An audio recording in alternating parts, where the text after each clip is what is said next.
il est assez difficile de trouver à redire à la 4e génération du cabriolet Mini. Plus intelligente et plus technologique qu'auparavant, elle reste aussi amusante et jeune que jamais. Elle est désormais entièrement fabriquée en Grande-Bretagne et lancée avec une gamme de motorisation thermique vive, comme le genre de voiture que chaque Mini devrait être. Je m'appelle Jonathan Crouch. Je teste des voitures depuis plus de 40 ans. Vous les trouverez tous sur Car End. Driving Car Reviews. Application. Ici, Je vais essayer de vous expliquer. tout ce que Vous avez vraiment besoin d'eux. savoir sur cette voiture d'une manière que vous ne trouverez nulle part ailleurs. La performance est légèrement inférieure à la berline à cause des 40 kg ajoutés par la capote en tissu et son mécanisme électrique.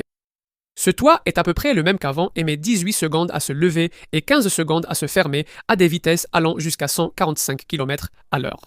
À l'ouverture, les montants et vitres latérales s'abaissent pour offrir une vue dégagée sur les environs. Comme avant, vous pouvez abaisser partiellement le toit de 40 cm pour imiter un toit ouvrant, avec un déflecteur pour limiter les remous. Il n'existe pas encore de version électrique, et les moteurs, qui bien sûr sont repris de la Cooper à toit fixe, proviennent également en grande partie du modèle de génération précédente. Ce qui a changé, c'est que vous ne pouvez plus obtenir de boîte de vitesse manuelle. Tous les modèles doivent désormais être équipés d'une transmission automatique à double embrayage. La Cooper Cabriolet C de base est équipée d'un moteur essence 4 cylindres turbo de 2 litres d'origine BMW. Développant 163 chevaux et 215 Nm de couple, elle atteint 100 km/h en 8,2 secondes et peut aller jusqu'à 220 km/h. L'autre option, la Cooper Cabriolet S, développe 204 chevaux et 300 Nm, atteignant 100 km/h en 6,9 secondes et pouvant aller jusqu'à 237 km/h. Si vous voulez aller plus vite, demandez à votre concessionnaire la version cabriolet haut de gamme John Cooper Works que nous essayons ici, qui offre plus de puissance. 231 chevaux issus du même moteur 2 litres, ainsi que des freins plus grands et une suspension révisée. Elle atteint 100 km/h en seulement 6,4 secondes. Sur toute la gamme, pour masquer la similarité sous le capot, la marque a introduit 7 modes d'expérience Mini, comme les appelle la marque. Core, Green, Go-Kart, Personal, Vibrante, Timeless et Balance.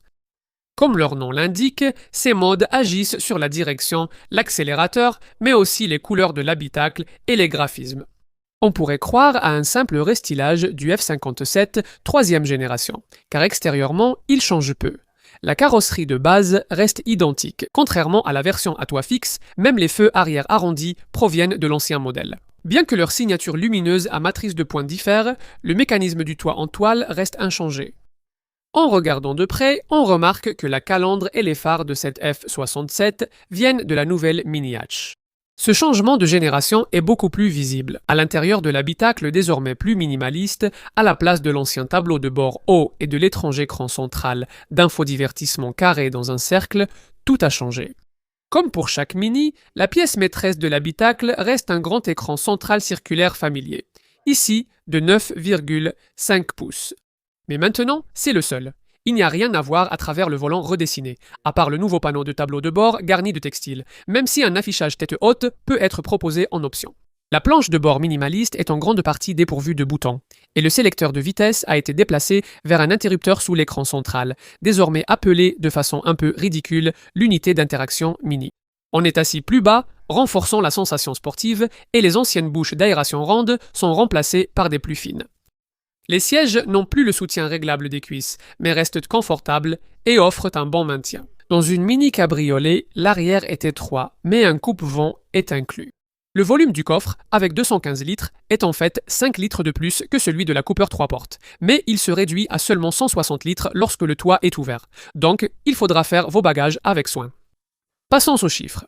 La Cooper C atteint jusqu'à 43,5 miles par gallon en cycle mixte sous cette forme cabriolet et jusqu'à 147 grammes de CO2 par kilomètre. Pour la Cooper S Cabriolet, c'est jusqu'à 40,9 miles par gallon et jusqu'à 148 grammes par kilomètre. Pour cette JCW Cabriolet, c'est jusqu'à 40,9 miles par gallon et jusqu'à 156 grammes par kilomètre. Comme avant, cette Mini décapotable est élégante, bien conçue, économique et garde sa valeur. Elle est même un peu plus pratique que ce à quoi vous pourriez vous attendre. D'accord, vous pourriez peut-être encore vous plaindre du prix élevé, mais en vérité, il n'y a pas vraiment grand-chose d'autre à reprocher. Pour décourager les acheteurs de cabriolets qui recherchent une conduite vraiment engageante. En résumé, nous avons ici une mini cabriolet qui a gagné en maturité, mais qui sait toujours s'amuser. Cela, ainsi que le nouvel intérieur, l'éclairage sophistiqué et les technologies multimédia supplémentaires, inciteront tous les habitués de la Mini à monter en gamme. Mais nous ne sommes pas certains qu'il y ait vraiment assez de nouveautés ici pour convaincre un nouvel adepte de passer à la Mini cabriolet.